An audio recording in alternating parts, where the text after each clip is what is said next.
about the current points-based system that governs the immigration system in the UK at the moment. So the current system has been in place since 2008, and contrary to what you have been hearing, we do in fact have a points-based system in place at the moment. So any employer wishing to sponsor or bring a migrant worker into the UK must sponsor them via our points-based system, and this is currently for anybody outside the European Union. There are a number of tiers to sponsor a migrant worker, and these are tiers that I'll come on to explain to you in a moment. As you probably guessed, employers do have to have a sponsor licence in order to employ migrant workers from overseas in the UK.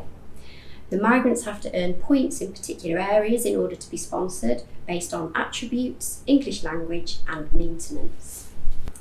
The current routes into the UK are Tier 1 for high value migrants, Tier 2, which is what we'll be talking about today, which are for highly skilled workers, sports people and ministers of religion, and we'll be focusing on highly skilled workers. There is a Tier 3 for shortage of skills, so low skilled workers, but that's not currently in place. And there's a tier for students where education providers sponsor students to come over to the UK to learn. Finally, there's another category called Tier 5 temporary workers, and that's for more short-term arrangements.